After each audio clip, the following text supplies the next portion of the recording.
भाई हर इंसान को ये फिल्म देखनी चाहिए और सबको अच्छा लगेगा फिल्म कैसी है। और जलियांवाला बाग के बारे में आज के स्टूडेंट को नहीं पता लगता है, उनको भी पता लगेगा कि आज का स्टूडेंट को जलियांवाला बाग में हिंदुस्तानियों को क्या क्या हुआ था। अक्षय कुमार का रोल तो बहुत ही अच्छा है, उसके मुकाबले तो कोई है ही नहीं।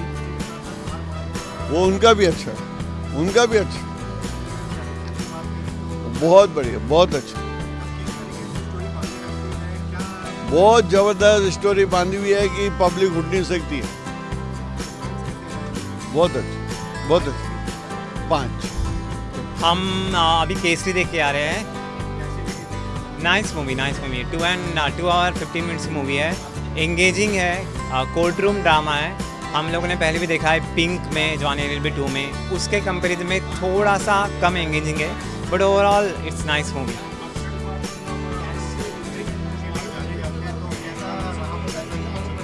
अक्षय कुमार को पहले भी हमने एज ए लॉयर देखा है, तो वो तो आलू है, जहाँ भी जाएंगे वहाँ पर अच्छा ही परफॉर्म करेंगे, तो उनका तो कुछ प्रॉब्लम नहीं है।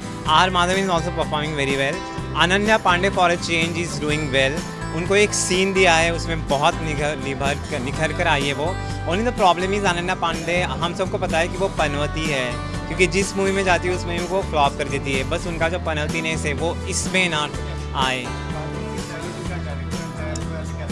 Engaging, very very very engaging. Even though if you have popcorn in your hand, तो वो पॉपकॉर्न आप खा नहीं सकते बिकॉज आप एक्साइट रहते हो कि आगे क्या होगा।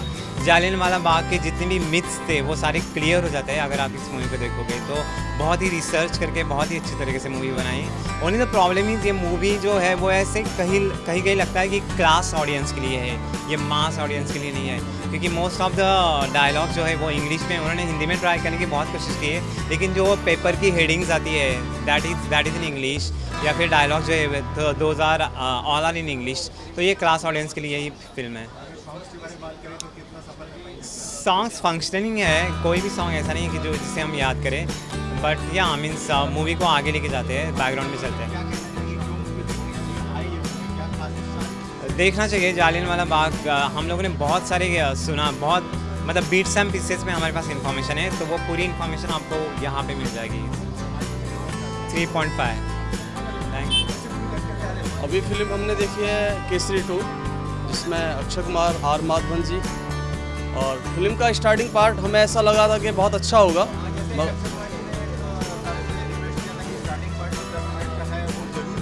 जी, स्टार्टिंग का जो पार्ट है ना, वही फिल्म की प्लस पॉइंट है मेरे हिसाब से, क्योंकि जलियांवाला बाग में जो भी हुआ है हम लोगों को नहीं मालूम। अगर वो चीज़ देखनी है आपको तो फिल्म को देखने के लिए थिएटर में आना ही पड़ेगा। बहुत अच्छी तरह से दिखाया गया है और बहुत दुखदायक सीन था, जब हम देखते हैं तो हमारी आंखें नम हो जाती हैं कि इस तरह से भेड़ बकरियों की तरह लोगों को मारा गया है। और इसमें जो लास्ट में दिखाया गया है कि अंग्रेजों को इस बात का बिल्कुल भी दर्द नहीं होता है कि हमने इतने लोगों को इतना बेरहमी के साथ मारा है। बात रही फिल्म की स्क्रिप्ट की, तो स्लो मोशन पे है फिल्म, कहीं भी बांध के नहीं रख पा रही है दर्शकों को, क्योंकि अगर हम केसरी 1 की बात करें तो उसके हिसाब से फिल्म थोड़ी सी लो पॉइंट पे चलती है। आर माधवन साहब की जब एंट्री होती है वो एकदम एनर्जेटिक होती है देखा जाए तो, क्योंकि हमें ऐसा लगता है कि जैसे एक हीरो के सामने एक विलेन आता है। उन्होंने अपने कैरेक्टर के साथ इंसाफ किया है, बहुत अच्छे लगे उनके साथ आने के। अनन्या पांडे कुछ लुक में बहुत अच्छी लगी हैं, उन्हें ऐसा लगा देखने के बाद कि ये इंडियन है ही नहीं, फॉरेनर लग रही हैं उसमें, तो एज ए लुक उनका बहुत अच्छा आया है। और रही बात एज ए एक्टिंग की, तो सभी एक्टरों ने बहुत अच्छा काम किया, इसमें कोई मतलब नहीं। सॉन्ग्स जब भी आते हैं बैकग्राउंड म्यूजिक के तौर पे आते हैं, वैसे पर्सनली सॉन्ग नहीं ले सकते आप इसमें। जो भी सॉन्ग्स डाले हुए हैं, म्यूजिक जो डाला हुआ है बहुत अच्छा है, और जब भी बजता है तो आपको राहत देता है। पूरी फिल्म की स्टोरी के हिसाब से म्यूजिक बहुत अच्छा है, क्योंकि 2-3 सॉन्ग ही हैं, ज़्यादा बड़े सॉन्ग हैं नहीं उसके अंदर, मगर जब भी आता म्यूजिक अच्छा लगता है। दर्शकों को इसलिए फिल्म देखने आना चाहिए क्योंकि अगर केसरी पार्ट 1 आपने देखा है तो उसके साथ इसको जॉइंट देखने के लिए आपको आना चाहिए, जबकि उससे कहीं ना कहीं ये कंपेयरिंग नहीं करती है फिल्म, क्योंकि वो फिल्म अलग चली जाती है और ये फिल्म अलग चली जाती है। स्टोरी थोड़ी सी अलग हटके है इसमें, और आने की वजह है अक्षय कुमार। मैं भी अगर आया हूँ तो अक्षय जी के लिए आया हूँ, और इसका प्लस पॉइंट आर माधवन साहब, क्योंकि जब पोस्टर में देखा जाता है ना तो दोनों ही गुड लकिंग लग रहे हैं इसके अंदर। और मैंने जब पोस्टर देखा था तो उसमें 3 ही कैरेक्टर ऐसे थे, जिसमें अनन्या पांडे साहब और अपना आर माधवन साहब, अक्षय कुमार। फिल्म देखने आप ज़रूर आइए, मगर इतना समझ के चलिए कि फिल्म का जो पोर्शंस है वो बांध के नहीं रख पाएगा। कहीं ना कहीं लोग इंटरवल में भी जा रहे हैं छोड़ के, क्योंकि स्लो मोशन पे स्टोरी जा रही है। मेरे हिसाब से 2.5 से 3 स्टार मैं दूंगा। 2.5 स्टार स्क्रिप्ट के लिए और 3 स्टार अक्षय कुमार के लिए। और रही बात अगर आप जाट के कंपेयरिंग में से लाते हैं तो अभी भी जाट भारी पड़ेगी, इस हफ्ते भी जाट भारी पड़ेगी मेरे हिसाब से। Thank you so much.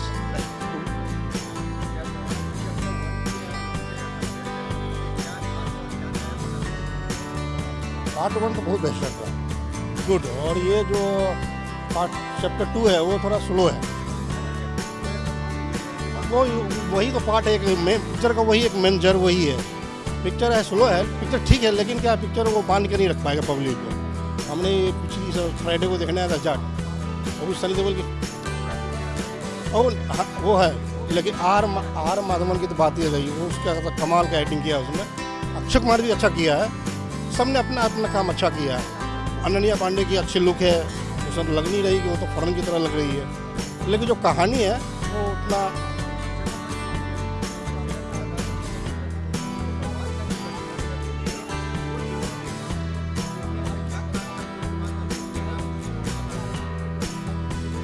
नहीं खास कुछ नहीं है। मतलब हजारीबाग वाला जो किसी को मालूम भी नहीं इस बारे, हम लोग का कुछ मालूम नहीं है। इसके बाद पिक्चर देखा तो मुझे मालूम पड़ा, हाँ, लेकिन उतना कहानी मतलब कुछ खास नहीं है, मुझे पसंद नहीं आया। मैं तो बोर्ड पे जा रहा था, मेरा दोस्त ने पकड़ लिया कि लास्ट में देखो कहीं अच्छा होगा कहीं, तो लास्ट में जो अक्षय कुमार जो पीच देते हैं ना, बहुत कमाल का देता, बहुत कमाल का देता है। और उससे थोड़ा एनर्जी आती है बॉडी में कि हाँ यार कुछ है फिल्म का। फिर भी पिक्चर थोड़ा उतना नहीं कर पाएगा। 2 या 2.5 या 3 दूंगा मैं, इससे ज़्यादा नहीं दूंगा। Thank you.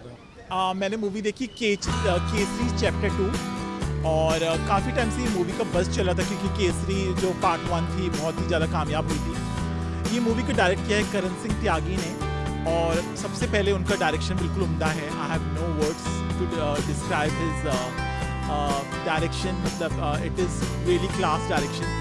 उस ईरा को जिस तरह से डिपिक्ट किया है, जलियांवाला बाग की आज 106th एनिवर्सरी है, और डायरेक्शन के साथ साथ जितने भी किरदार है, आर माधवन हो, अक्षय कुमार तो है ही वर्सटाइल, उनके बारे में मैं क्या कहूँ। जितने भी फॉरेनर्स भी बने हैं, जैसे स्टीवन हार्टली हो या एलेक्स ओनील हो या साइमन पेस्ट्री डे, सबके रोल्स बहुत अच्छे हैं।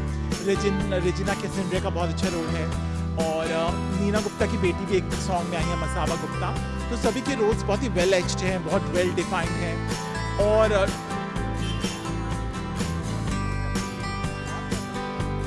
जी वही है, जलियांवाला बाग का जो इंसिडेंट है वो दिखाया गया है। And I am definitely going to watch the movie one more time, क्योंकि सेकेंड हाफ तो किसी और ही लेवल पे चली जाती है, क्योंकि सिनेमेटोग्राफी बहुत ही बढ़िया है देवजीत रे की, एडिटिंग शार्प है बिल्कुल।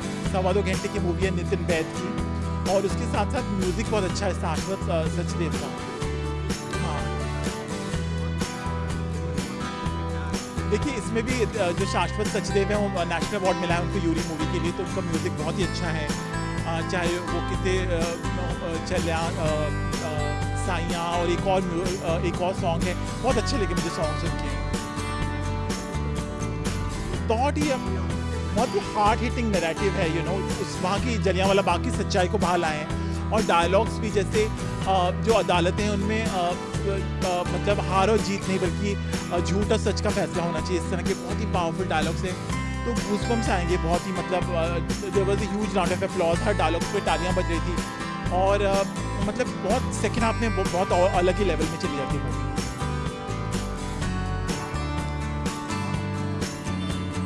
देखिए आर माधवन का नेगेटिव रोल है, बट वो अपने रोल में छा गए, क्योंकि वो बहुत ही शिद्दत से अपना रोल हमेशा निभाते हैं।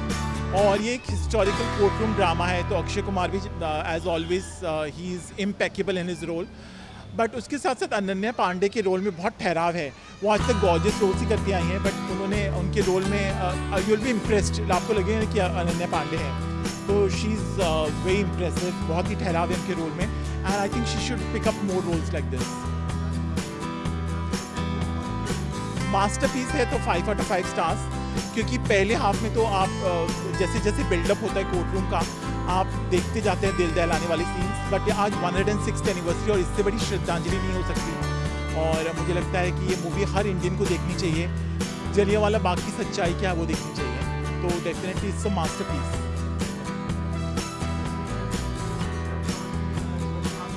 हाँ, डिफरेंस देखिए, चैप्टर 1 अलग टाइप की मूवी थी, उससे इसको कोई लेना देना नहीं है। ये नाम चैप्टर 2 दिया खाली। ये जलियांवाला बाग जो आज से 106 साल पहले घटना घटी थी, जनरल डायर ने सुसाइड का ऑर्डर दिया था, तो उसके ऊपर बेस है।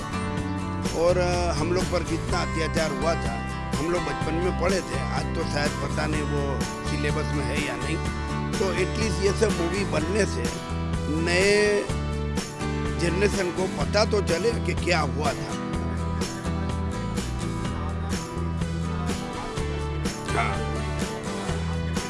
हाँ, उसमें खास था, मेरे बाजू में 2 लड़कियां थी जो 10 मिनट बाद आई। मैंने उसको रोक के बोला कि आप लोग 10 मिनट बाद आइए, और पहला सीन जो था जिस पे ऊपर पूरा पिक्चर बना है वो आपने मिस किया। तो बोलती है मैं अभी देखूंगी, अभी थोड़ी देर खड़ी होगी। मैंने पहला सीन है जलियांवाला बाग का, वह उसके ऊपर पूरा पिक्चर है, और वो चला जाए तो आपको क्या मजा आएगा।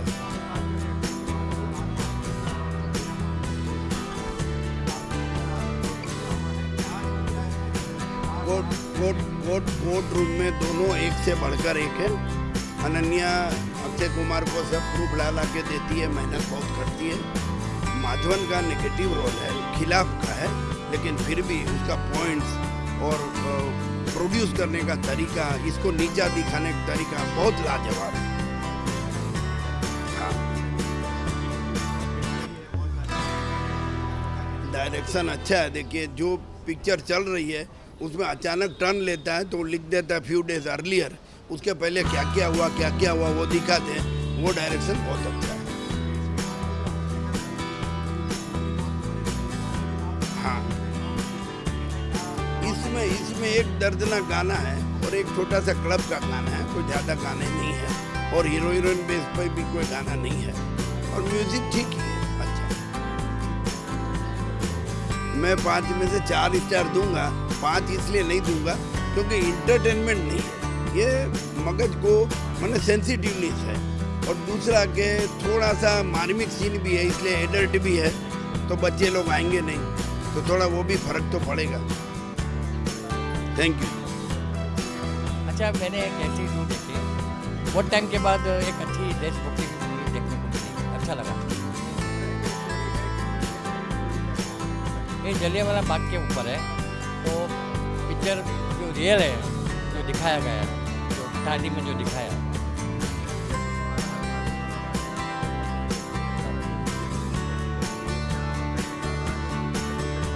अक्षय कुमार को हम दुनिया मदद कुमार बोल सकते हैं, क्योंकि उसकी जितनी भी देशभक्ति की पिक्चर आई है बहुत चली है, तो ये उसका कमबैक बोल सकते हैं। और माधवन का रोल भी बहुत अच्छा है, बेहतरीन है, सपोर्टिंग रोल है, और अनन्या ग्लैमर छोड़ के ऐसे रोल में आई है, अच्छा लगा। गाने पिक्चर के हिसाब से बनाए हुए हैं, ठीक है गाने। इसमें खाली यूथ को ज़्यादा थोड़ा पसंद नहीं भी आएगा, क्योंकि इसमें कुछ लव सीन्स नहीं है, और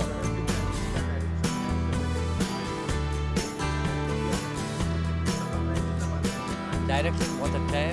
और इसमें एक अच्छी बात है कि पिक्चर ज़्यादा लंबी नहीं है, सिर्फ 2 घंटे की पिक्चर है, इसके लिए लोग बोर नहीं होते, तो पिक्चर चलेगी। 5 वही जो आप देख के आए हैं, जो सबको अब देखने आनी है, केसरी 2 चैप्टर 2। और केसरी का सीक्वल नहीं है, ये सिर्फ इतिहास के दूसरे अध्याय के बारे में, जो जिससे हमको बहुत दूर रखा गया, सिर्फ 5 लाइन का एक पैरा बना दिया गया पूरी स्कूल की बुक्स में या कॉलेज की बुक्स में सिर्फ। और आपने कहा कि अभी हमें दूर रखा गया, बिल्कुल। तो जैसे कल अक्षय कुमार जी का भी एक ट्वीट था कि आप 10 एक्चुअल में मैं अभी वही बोलने वाला था। अक्षय कुमार ने बोला, मैंने अपनी फेसबुक स्टोरी पे भी लगाया कि अगर कोई फिल्म देखने चाहे ना तो पूरी स्टार्टिंग से ही देखना, अदरवाइज तुम मिस कर दोगे वो चीज़, ठीक है। तो वो 10 मिनट का जो है ना जलियांवाला बाग कांड जो होता है, ठीक है, जो जेनोसाइड है, उसको आप देखे बिना मत रहना यार, क्योंकि वही फिल्म के अंदर में आपको लास्ट तक याद रहेगा, जब वो सारे जितने भी सीन्स आएंगे पूरी लास्ट के क्लाइमैक्स तक जो एक एक चीज़ बताई जाएगी, किस तरीके से परसेप्शंस बीच बीच में चेंजेस होते हैं। जब आर माधवन की एंट्री होती है तो पर्सपेक्टिव किस तरीके से चेंज किए जाते हैं दिमाग की, मतलब लोगों की सोच में, उसको किस तरीके से, मतलब मैं फिल्म देख के बहुत शौक हूँ कि इन चीज़ों के बारे में कोई जिक्र ही नहीं। अगर आप बुक्स और कॉलेज ऑफिस की कॉलेज और स्कूल्स की बुक्स में तो है ही नहीं। आप किसी लाइब्रेरी में जाते हो जहाँ, तो उसके बारे में शायद थोड़ी डिटेलिंग होगी जो कि डायरेक्टर्स और राइटर्स ने निकाली। एंड सबसे बड़ा थैंक्स तो करना चाहूँगा अक्षय कुमार को कि उन्होंने सब्जेक्ट को चुना। काश ये किसी छोटे एक्टर के साथ आती तो इतनी ज़्यादा वो नहीं हो पाती, जैसे कि रणदीप हुड्डा के साथ आई थी जो सावरकर फिल्म, वो इतनी ज़्यादा लगी नहीं। लेकिन अक्षय कुमार के साथ में तो कहीं ना कहीं लगता है कि फिर से देशभक्ति का जज्बा जागेगा, लोग फिर से आएंगे, दिखती है एक्चुअल में, राइट।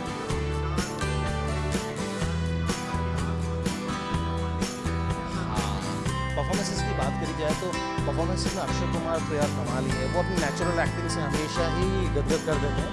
और जहाँ तक अब लास्ट टाइम स्काई फोर्स आई थी जो 24 जनवरी को रिलीज़ थी, बट लोगों ने बेइंसाफ़ी करी इतनी अच्छी फिल्म के साथ भी, उसे एवरेज बिलो एवरेज ये करार दिया गया। एनीवे इस वक्त आशा है कि ये फिल्म देखने के लिए आए हैं आप लोग, और क्योंकि फिल्म लास्ट में निशत कर दी गई आपको, और निशत का एक रीज़न भी है कि हम लोगों को उसे भेड़ बकरियों की तरह उसमें इस्तेमाल किया एक्चुअली आ चुका है। राइट। मुझे तो 100% लगे, बिकॉज फिल्म में कहीं भी किसी भी तरीके से मुझे तालियों की गड़गड़ाहट सुनाई आ रही थी, और कहीं भी कोई फालतू की होड़ हल्ला इस फिल्म में है भी नहीं। अक्षय कुमार की एंट्री भी इतनी सादी तरीके से दिखाई है, जो कि कैरेक्टर जिसका बिल्डअप किया उन्होंने, नहीं तो कई फिल्मों में जब आपको बताते हैं रियल कैरेक्टर तो उनको बड़ा हीरोइक टाइप में इंट्रोड्यूस करते हैं। तो मेरे लिए बड़ा अच्छा एक्सपीरियंस रहा कि अक्षय कुमार को एक सामान्य कैरेक्टर की तरह दिखाया गया। अनन्या पांडे को पैरेलल में उनके बराबर में खड़ा किया गया, और अगेंस्ट में जो अपोजिट में थे आर माधवन ने, उसमें बराबर का पेस बिल्डअप किया, तो बड़ा अच्छा। राइट, सारा गाड़ी युद्ध पे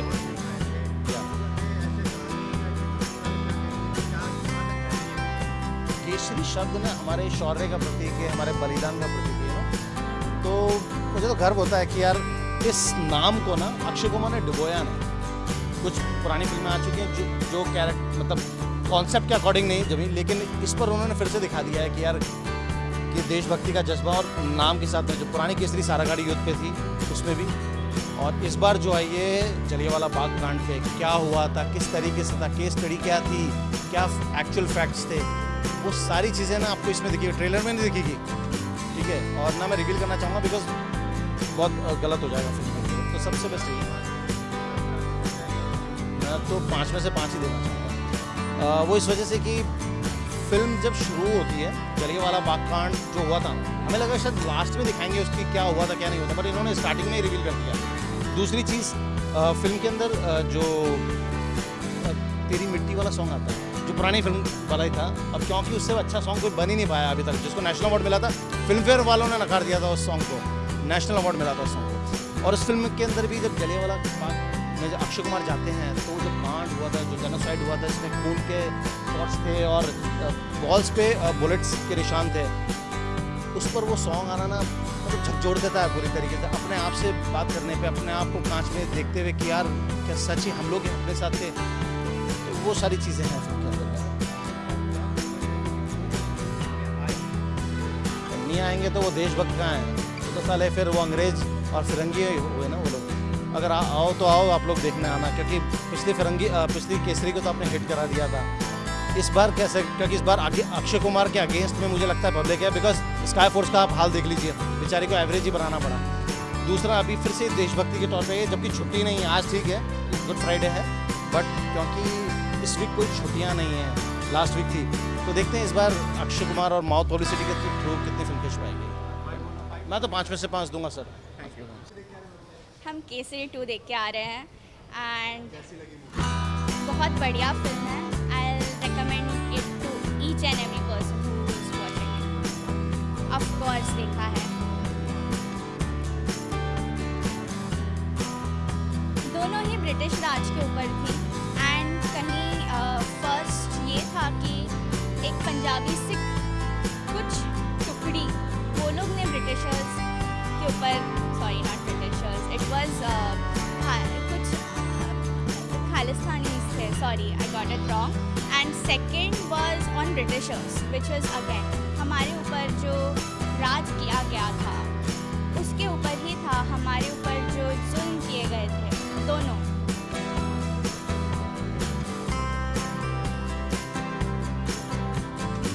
तीनों ने बहुत ही कमाल रोल निभाया है, बहुत ही इम्पैक्टफुल एक्टिंग थी। Be it R Madhavan sir, Akshay Kumar sir, they were incredible. उनका रोल बहुत ही अच्छा लगा and the lawsuit and everything with the British Raj, it was good.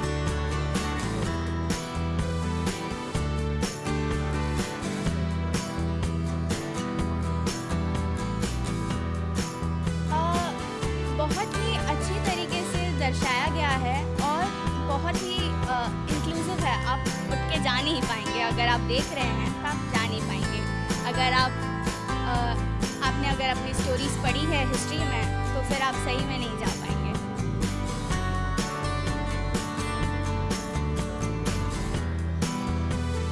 उन्होंने सेम गाना रखा है केसरी 1 का, जो तभी भी हमें बहुत भाग गई थी, इस बार भी बहुत भाग गई है और हम जितने बार वो गाना सुनेंगे वो हमेशा ही हमारे दिल में रहेगी।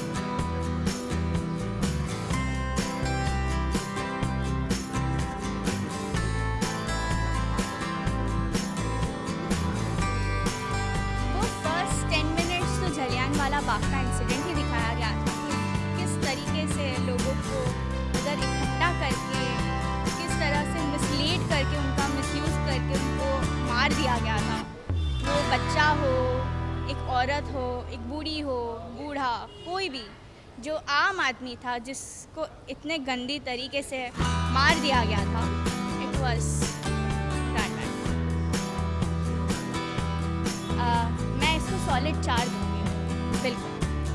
Thank you so much.